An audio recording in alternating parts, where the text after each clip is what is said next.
Buenas noches, nosotros somos el grupo número 2. Nos corresponde el tema de las pruebas en el proceso laboral. El grupo está conformado por la compañera Carmen Sandoval, Jover Suárez, Deiber Sánchez, Eduardo Acevedo, Domingo Romero y mi persona, Fanny Pérez. En cuanto a las pruebas en el proceso laboral, primeramente tenemos que las pruebas se encuentran fuera del derecho. ¿Por qué? Porque es un instrumento necesario no solo para el derecho, sino en cualquier área o materia. Por ello es que el historiador, el investigador, el arquitecto, el botánico, el físico, el químico y entre otros tienen que probar sus más pequeños experimentos. Incluso en los padres de familia, los niños, los maestros y hasta los enamorados tienen o pretenden probar algo para adquirir confianza. Es decir, nadie escapa de la necesidad de probar ni de convencer de la realidad o de la certeza de algo. Si nos referimos al campo jurídico, los medios probatorios tienen por finalidad acreditar los hechos expuestos por las partes, y esto le permite al juez tener más certeza de los puntos controvertidos que se presenten y tener mejor esclarecimiento de lo que él va a decidir. En el proceso laboral tenemos que las pruebas pueden ser testimoniales, documentales, experticias e inspecciones judiciales y también todas aquellas que no sean contrarias a la ley. Tenemos pruebas materiales, pruebas científicas. Las pruebas materiales son aquellas de los indicios, ¿verdad? Donde rescatamos todos los indicios de un hecho, y las científicas son todos aquellos análisis que se le pueden realizar al cuerpo humano. Según el artículo 506 del CPC, me refiero a este porque la ley procesal del trabajo hace referencia al Código Civil también y al CPC, nos habla sobre la carga de la prueba, y esta le corresponde a las partes que pretenden probar algo. Y en el artículo 10 de la presente ley, de la que estamos haciendo comentario, hace referencia a la evacuación de las pruebas a través de la sana crítica del juez, es decir, a través de su propia experiencia, a través de su propia doctrina, siempre y cuando favorezca al trabajador.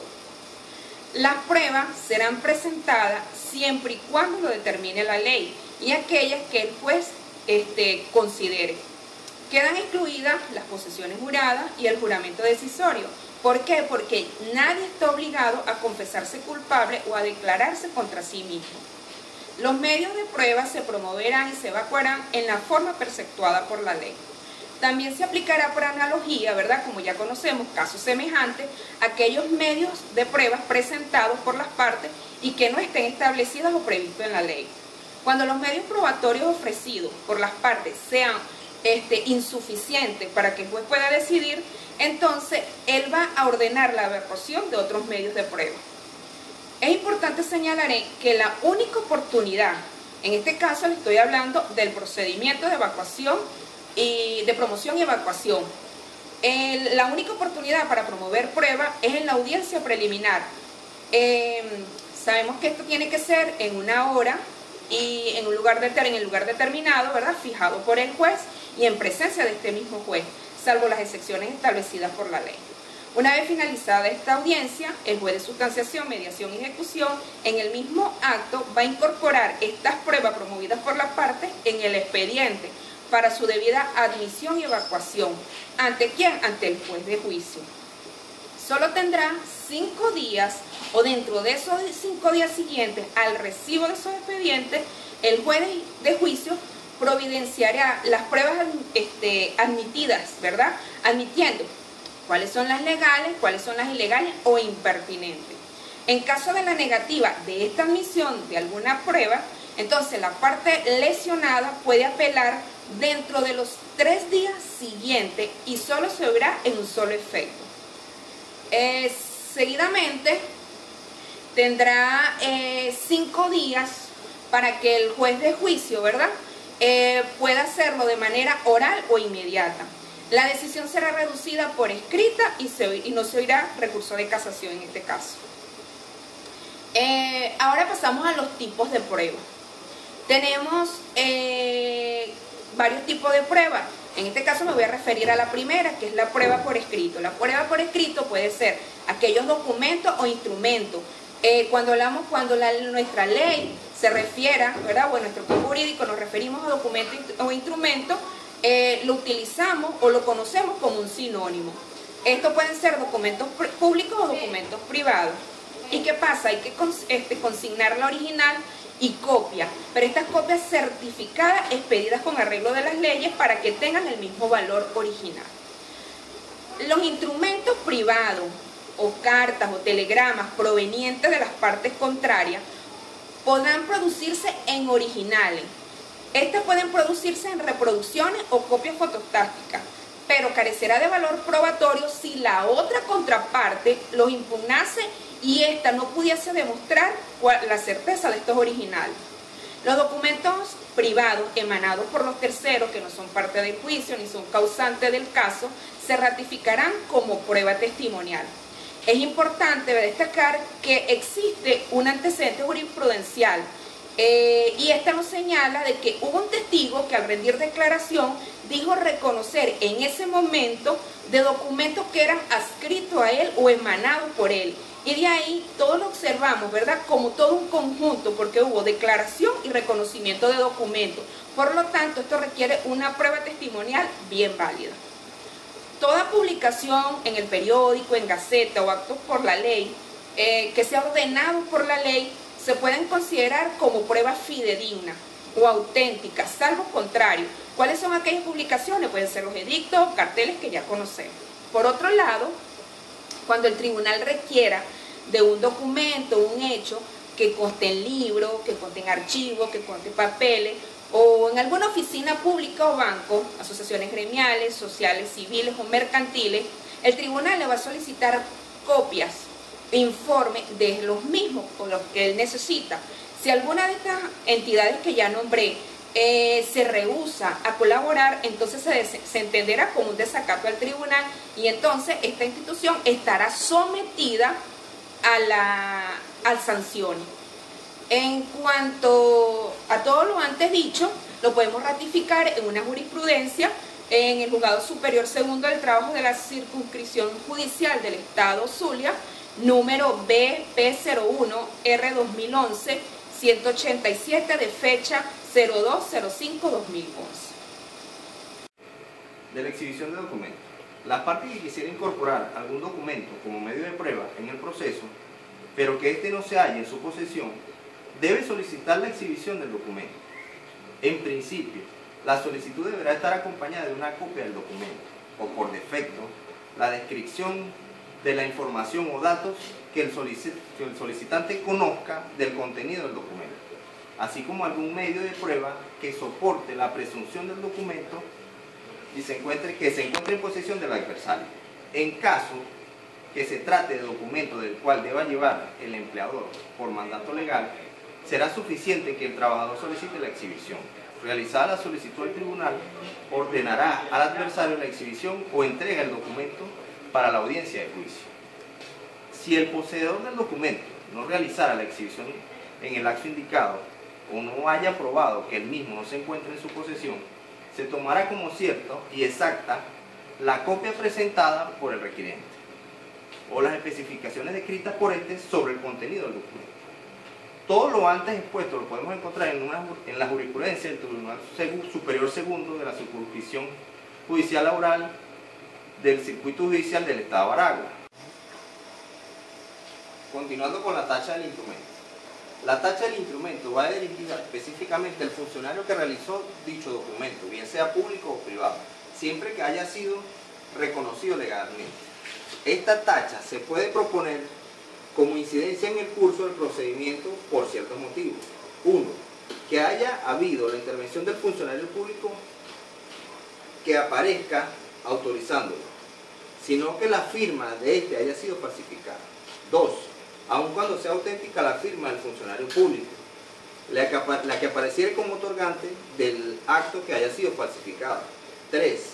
Que es falsa la comparecencia del otorgante ante el funcionario público certificada por este, sea que el funcionario público haya procedido maliciosamente y que se le haya sorprendido en cuanto a la identidad del otorgante.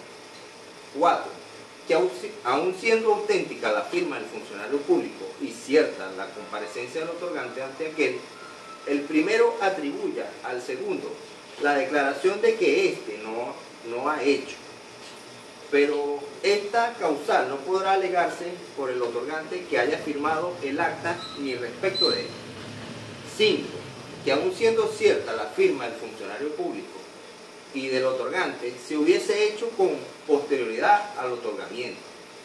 Alteración material en el cuerpo de la escritura capaz de modificar el sentido y el alcance. 6. Que aun siendo cierta la firma del funcionario público y los otorgantes, el primero hubiese hecho contar falsamente y en el fraude de la ley o perjuicio del tercero, que el acta se efectuó en fecha o lugar diferente de los de su verdadera realización. La norma establece que la tacha de falsedad debe proponerse única y exclusivamente en juicio y deberá hacerse de forma oral por parte del tachante, el cual expondrá los motivos y los hechos para así comprobar la falsedad del documento, y este será dentro de un lapso de 2 días hábiles siguientes a la formulación de la tacha, para la cual las partes deberán promover las pruebas pertinentes, siendo el único momento para su admisión. El juez fijará en un lapso no mayor de 3 días hábiles la oportunidad para la evacuación. La audiencia de evacuación podrá ser prorrogada tantas veces sea necesaria, aun cuando nunca podrá exceder de 5 días hábiles contados a partir del inicio de la misma. La sentencia definitiva se dictará el día en que se fijase la evacuación de las pruebas de la tacha y abarcará el pronunciamiento sobre ella. En caso de no comparecencia de la tacha a la audiencia donde sea emitida la sentencia, se entenderá como desistimiento a la tacha. Por consiguiente, el instrumento tendría pleno valor probatorio, pero si fuese el presentante del instrumento quien no compareciera, se declarará terminada la incidencia y quedará el instrumento desechado del proceso. Esto se puede encontrar en la jurisprudencia R del 2012, 461, de fecha 10 de enero del 2013, del Tribunal Superior Segundo del Trabajo de la Circunscripción Judicial del Estado de Aragua. Se distinguen 2 tipos de tacha, de acuerdo al artículo 438 del CPC. La tacha de falsedad se puede proponer en el juicio civil, ya sea como objeto principal de la causa, ya incidentalmente del curso de ella, por los motivos expresos en el Código Civil. Calvo-Vaca distingue tacha por vía principal, ya sea como objeto principal de la causa. En este caso, el demandante expondrá en sus libelos los motivos que funden la tacha, expresando los hechos que sirven de apoyo y que se puedan probar. Por otro lado, afirma que la tacha por vía incidental es la que se puede proponer en cualquier estado y grado de la causa. Del reconocimiento de instrumento privado. En los casos que en la audiencia preliminar se produzca un instrumento privado, corresponderá a la parte contra quien se produzca manifestar formalmente en la audiencia de juicio si éste lo reconoce o por contrario lo niega. Sin embargo, el silencio de la parte contra quien se produzca el instrumento privado se entenderá por reconocido el mismo. Si la firma es negada o los herederos y o causavientes declaran no conocerla, corresponderá a la parte contra la parte que produjo el instrumento probar su autenticidad, pudiendo promover el cotejo. Entonces, si resulte probada la autenticidad del instrumento, se tendrá por reconocido, y la parte que lo ha negado le serán impuestas las costas de acuerdo a la ley. En cuanto al cotejo, será practicado por los expertos, con sujeción a lo previsto en la Ley Orgánica Procesal del Trabajo. La persona que realice la solicitud del cotejo debe señalar el instrumento indubitado al cual se practicará el cotejo. Asimismo, se consideran indubitados para el cotejo los siguientes puntos. 1. Instrumentos que las partes reconozcan como tales de común acuerdo. 2. Instrumentos firmados ante el registrador u otro funcionario público.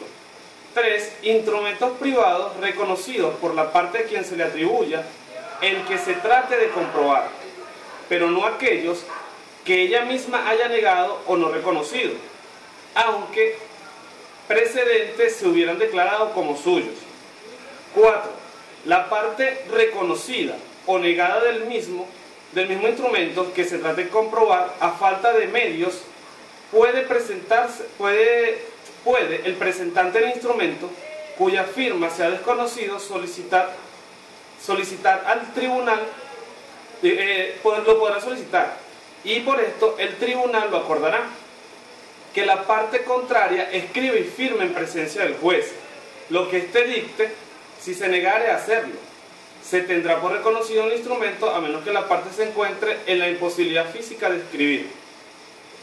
La solicitud del cotejo deberá realizarse en el mismo momento del desconocimiento, en cuyo caso el experto será designado por el juez de juicio, dentro de un lapso no mayor a 5 días hábiles siguiente al desconocimiento. Deberá producir su informe, el cual se agregará a los autos para los fines legales subsiguientes. La decisión sobre la incidencia será resuelta en la sentencia definitiva. Todo lo antes mencionado lo podemos encontrar en una jurisprudencia del Juzgado Tercero de Juicio de Primera Instancia del Trabajo de la Circunscripción Judicial del Área Metropolitana de Caracas, número AP21 L2008-4365, de fecha 16 de julio del 2009. Ahora bien, otra modalidad de prueba es la prueba de experticia, la cual consiste en que para el nombramiento, un experto va a realizar un estudio de alguna prueba o algún documento el cual se quiera constatar la veracidad. En la Ley Orgánica del Trabajo, en la Ley Orgánica Procesal del Trabajo, encontramos que para el nombramiento del experto solo podrá recaer en personas que debido a su profesión, industria o arte, tengan conocimientos prácticos en la materia a que se refiere la experticia. Del dictamen de los expertos, los jueces no están obligados a seguirlo, siempre que su convicción se oponga, debiendo para ello razonar los motivos de su convicción. La experticia no solo se puede efectuar sobre los puntos de hecho que hayan solicitado las partes o el juez de oficio. Estos puntos deben estar indicados con claridad y precisión. El nombramiento de los expertos corresponde única y exclusivamente al tribunal, pero el costo será sufragado por el solicitante. En caso que las partes no dispongan de recursos económicos, el juez podrá ordenar que la experticia sea realizada por un funcionario público. Asimismo, el juez podrá nombrar expertos corporativos o institucionales. Para el caso de los empleados públicos, están obligados a aceptar el cargo de expertos y rendir la declaración siempre que tengan conocimientos periciales sobre una materia específica. Pero, por contrario, el incumplimiento de esta obligación es causal de destitución. El ente, el cual pertenezca al experto, está obligado a prestar las facilidades necesarias para que éste desarrolle su labor encomendada. En cuanto a los casos que el experto sea una persona distinta a un funcionario público y éste incumpla con la función designada por el tribunal, podrá ser inhabilitado el ejercicio de sus funciones por un lapso no menor a 1 año ni mayor a 5 años. Esta sanción puede ser impugnada por el tribunal superior competente. El incumplimiento del pago al experto por los honorarios correspondientes no será excusa válida para el incumplimiento de su labor. Lo antes mencionado igual lo podemos concatenar con una jurisprudencia de la Sala de Casación Social con ponencia del magistrado Omar Alfredo Mora Díaz del 34 del 2009, número AA60S2008-683. Listo. Adicionalmente, de la prueba de testigos, en el juicio laboral no podrán ser testigos los menores de 12 años, los que se hallen en interdicción por causa de demencia y quienes hagan profesión de testificar en juicio. De igual manera, los testigos que declaran falsamente bajo juramento, los expertos que den declaraciones falsas con relación a las experticias realizadas por ellos, serán sancionados penalmente conforme a lo establecido en el Código Penal. Para estos casos, el juez de la causa deberá oficiar a los órganos competentes para que establezcan las responsabilidades penales existentes. Para ello encontramos una jurisprudencia del Tribunal Primero Superior del Trabajo de la Circunscripción Judicial del Estado Cojedes, número R2010-57, de fecha 26 de enero del 2011. Siguiendo con la exposición, llegamos al punto de la tacha de testigo. La persona del testigo solo podrá tacharse en la audiencia de juicio, aunque el testigo sea tachado antes de la declaración. Sin embargo, no por esto dejará tomarse de la misma, siempre que la parte insistiera en ello. Bastará solo la presencia de la parte promovente para entenderse como insistencia del mismo. Ahora bien, no podrá tacharse la parte del testigo presentado por ella misma, aunque la parte contraria valga de su testimonio, pero no será apreciado ni a favor ni en contra. E incluso se tomará en cuenta, el juez tomará en cuenta aquel testigo que fue sobornado. Este tendrá su sanción y el juez tomará sus respectivas cuestiones administrativas para así remitirlo al juez competente por la sanción que hizo, o sea, por la que fue sobornado dicho testigo, tanto al sobornante como al sobornado. Una vez propuesta la tacha, deberá comprobarse la misma. Como lo decía el compañero que antecedió, lo establecido en el artículo 84 y 85 de la Ley del Trabajo, nos establece que aquel que presente esa tacha deberá, dentro de los 2 días, promover y evacuar todas las pruebas pertinentes para que esto sea cierto o sea falso a lo que él está presumiendo. E incluso la parte contraria deberá decir si es igualmente cierto o falso de que aquel que está promocionando, ese testigo que lo está tachando, deberán hacerse o de la forma de que sea cierto o falso del mismo. Esto tiene también, después de haber presentado dentro de los 2 días, al día siguiente tendrá el juez 3 días para hacer una audiencia donde esto se evacúe, todas esas pruebas promovidas por ellos, ¿verdad? Estas podrán prolongarse, mas no podrá hacerse más de 5 días hábiles de día de despacho. Esta tacha de testigo la vemos reflejada en una jurisprudencia del Juzgado Superior del Trabajo, del nuevo régimen y del régimen procesal transitorio de la Constitución Judicial Laboral del Estado Bolívar, en el asunto EP 11R 2009-64 de fecha 11/5 del 2009. Tenemos el punto también de la declaración de las partes. Como punto previo, aquellas partes intervinientes, o sea, que son principales dentro del proceso laboral, como es el trabajador y el empleador, no necesitan juramento alguno. Llevamos al juramento aquellas partes terceras en el proceso, en este caso los testigos promovientes de las partes intervinientes en este litigio como tal. Aquellas preguntas que se le hagan a dicho testigo serán resumidas por el juez de la causa. Y si esto resultase, las respuestas serán declaradas en la sentencia que definitivamente firme cuando ya esté el final del proceso. Esto también lo hemos reflejado en la jurisprudencia de la Sala de Casación Social, en el asunto RCN número AA60S2011-159 de fecha 23 de marzo del 2012, con imponente del magistrado Omar Alfredo Mora.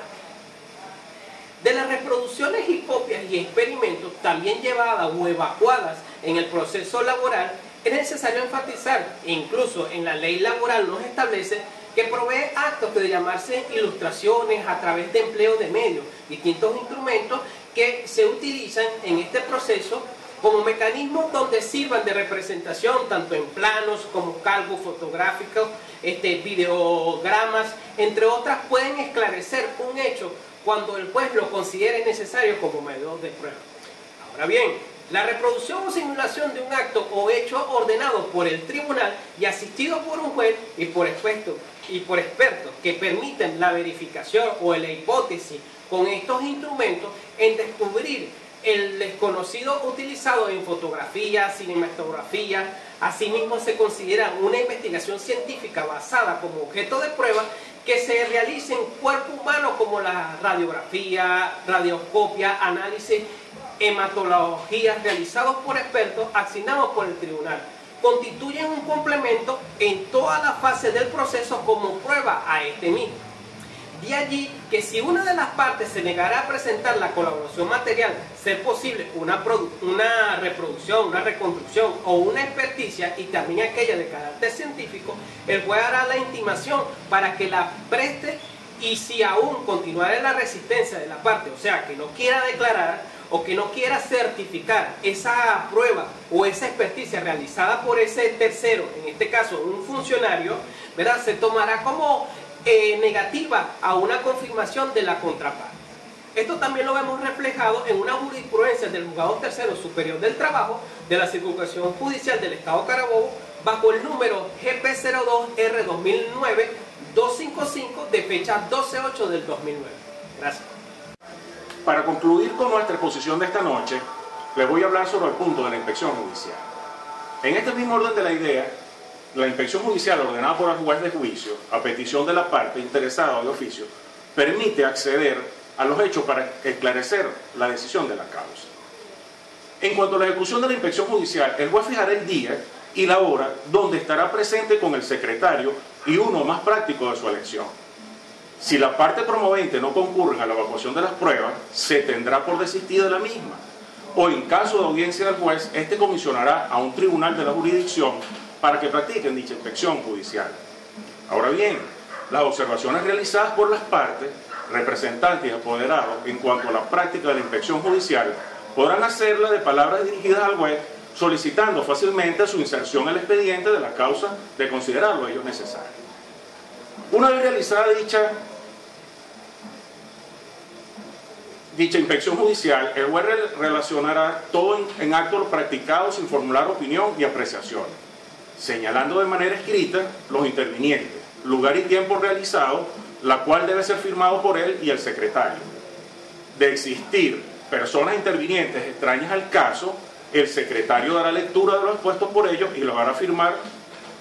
De existir alguna oposición a dicha firma, se dejará constancia en acta y el juez ordenará la reproducción por la cualquiera de los medios de reproducciones permitidos y señalados por mis compañeros anteriormente descritas. Es oportuno mencionar que las funciones de los prácticos le darán al juez los informes necesarios para las diligencias, el cual puede ser solicitada a otra persona previo juramento. Asimismo, los honorarios de los prácticos fijados por el juez al cargo de la parte promovente o por ambas partes de por mitad si se ordenó de oficio. Esto lo señala la jurisprudencia especificada en el Tribunal Superior Segundo del Trabajo de la Circunscripción Judicial del Estado Bolívar, en la extensión territorial del Cuarto Ordaz, en el número FP11R 2010-40 de fecha 20 de abril del 2010. Vamos por último a mencionar ahora el punto de los indicios y presunciones. Cabe señalar que los indicios y presunciones son auxilios probatorios establecidos por la ley o asumidos por el juez para lograr la finalidad de los medios probatorios. A su vez, el indicio, como todos sabemos, es todo hecho, circunstancia o signo suficientemente acreditado a través de los medios probatorios que adquiere significación en su conjunto, ya que conduce al juez a la certeza en torno a un hecho desconocido, relacionado con la controversia. Dicha controversia, siempre lo sabemos, está basada en los testigos o en las pruebas promoventes por ambas partes. Por otra parte, la presunción es el razonamiento lógico que a partir de uno más hechos probados lleva al juez a la certeza del hecho investigado. Este puede ser legal o judicial. Cuando la ley clasifica una presunción de carácter absoluto, no cabe prueba en contrario. El beneficiario de esta solo acredita la realidad del hecho. Ahora bien, si la ley presume una conclusión con carácter relativo, la carga de la prueba corresponderá a quien pretenda desvirtuar la presunción. Es lógico, él está desvirtuando y está probando con sus testigos y sus formas probatorias la contravención del oponente que le está señalando. Entonces podemos decir que el beneficiario de esta solo acredita la realidad del hecho. Ahora bien, si la ley presume una conclusión con carácter relativo, la carga de la prueba corresponderá a quien pretende desvirtuar la presunción. Además, el razonamiento lógico del juez, basado en reglas de la experiencia, conocimientos a partir del presupuesto debidamente acreditado en el proceso, contribuye a formar convicción al respecto de los hechos controvertidos. Asimismo, El juez extrae conclusiones en relación con las partes, observando la conducta que éstas asuman. Manifestación notoria de la falta de cooperación para lograr la finalidad de los medios probatorios.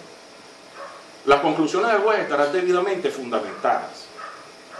Por lógica, esas conclusiones del juez basado en todo el proceso para poder llegar a su decisión final o definitiva. Todo esto está basado en la jurisprudencia descrita de la Sala de Casación Social Accidental con ponencia del magistrado Alfonso Balbuena Cordero de fecha 17 de julio del 2013, número 115. Buenas noches, es toda nuestra exposición, espero que les haya gustado. Un placer haber estado con ustedes.